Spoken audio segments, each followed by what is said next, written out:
my name is Maria Karangala from Gala's Organic Kitchen. Isn't it interesting that out of adversity and all the troubles that are happening in the world, some beautiful things are popping up, such as VTV and this opportunity to share vegan delicious goodness with more than just the Sydney markets goers, but the whole world. I've made a cookbook called Lick Your Plate, and I've got a recipe in there that I'm going to show you how to make today, right now. Chocolate beetroot cake with raspberries. It's vegan, gluten-free and refined sugar-free, but it's a chocolate cake, so it's going to have some coconut sugar in it because it's got to be nice and This is a really good recipe to wear black to because we're going to grate the beetroot. So now before we start, may I suggest that you take a deep breath. Life is stressful on the planet right now, isn't it? Well, it always is, in my opinion. But anyway.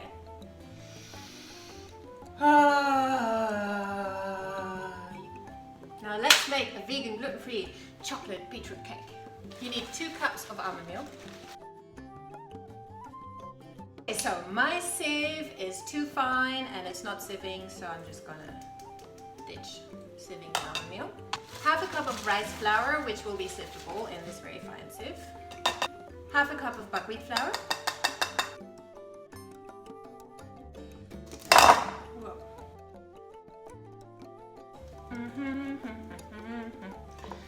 And half a cup of cacao, cocoa, cacao, whatever you want to call it. A little sprinkle of salt. 1 teaspoon of bicarb. This is where the sieving actually gets interesting because it's blooming lumpy and you want to get all those lumps out, don't you?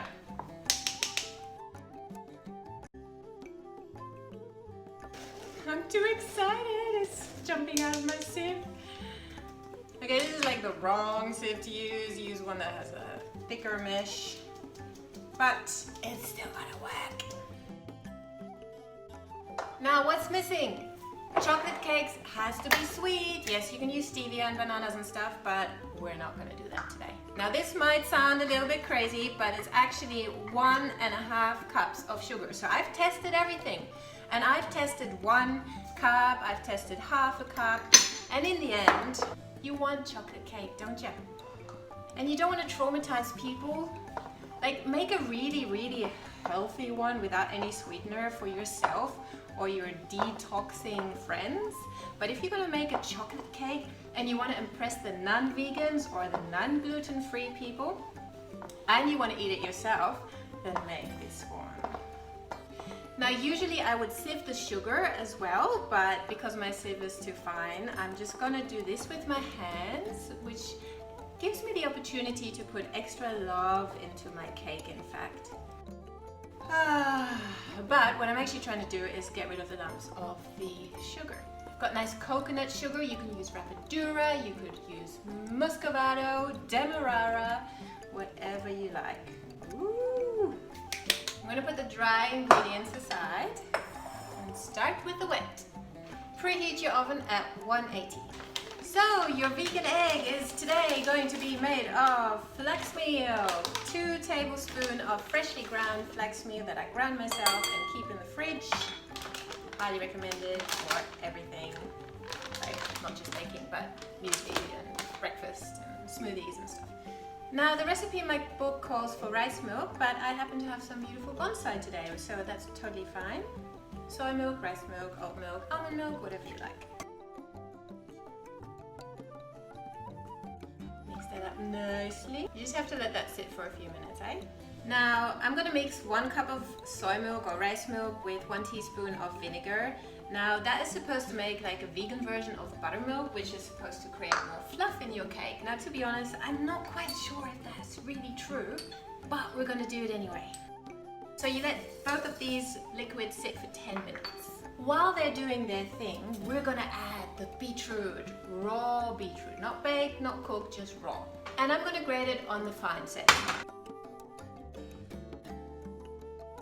See what I mean? If you were wearing white, you will have splatters of beetroot on you. Now you can tell that the rice milk and the apple cider vinegar has started to curdle a little bit, which is really good for baking. And also the flax meal and the milk has become a nice vegan egg. So get your baking dish ready. It's about 32 centimeters in diameter. You can either oil it and put flour on it or just use a baking paper because it's easier. Alright, let's add all the wet ingredients in this bowl. So we have the flaxseed mixture and we're gonna add the rice milk and vinegar mixture, the vanilla extract. Vanilla extract, you gotta have vanilla extract. Half a cup of coconut oil. This cake is for many, many, many people. It's not just for yourself. So you can add a lot of oil and it will be fine.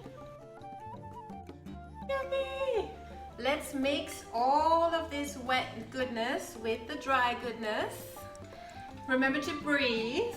Isn't it beautiful how you can make a chocolate cake with all of these kind of ingredients? They're just like too good to be true. I'm gonna add the beetroot. And mix that quite well before I add my raspberries.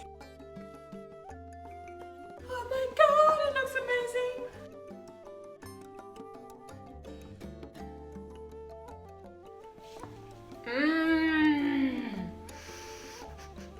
Oh, so good.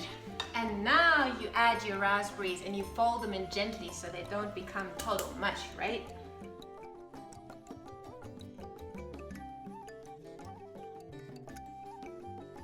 Check it out. This is gonna be a beautiful chocolate cake. Bake at 180 for about 45 minutes. That's it. Clean up. So here we are, the cake has come out of the oven and I'm gonna prick it with a dry knife, just like that. And as you can see, there is hardly anything stuck on the knife, so it's perfectly baked. It needs to bake longer if there is still some dough and sludge kind of stuck on the end. But you probably know that anyway. It's a good idea to cool it on a rack. I don't have a rack right here with me, so I'm just gonna prop it on here on this kind of little mini muffin tray just to give it some air to cool. So there we go, a beautiful chocolate beetroot cake with raspberry, and now you can also make a chocolate avocado icing to go on top. But you know, take it one step at a time. This is beautiful by itself or with koyo or something like that. So thank you VTV, thank you for having me, and thank you Kate Jones for writing to me and asking me if I want to share something with you, and I hope you love this recipe. This recipe is actually in another cookbook called Cooking with Kindness from Edgar's Mission, so check them out, but it's also in my cookbook, Lick Your Plate, which is available only on my website, and here is that recipe. So I hope you love this cake as much as I do. Nice, real, delicious central food for you. Bye!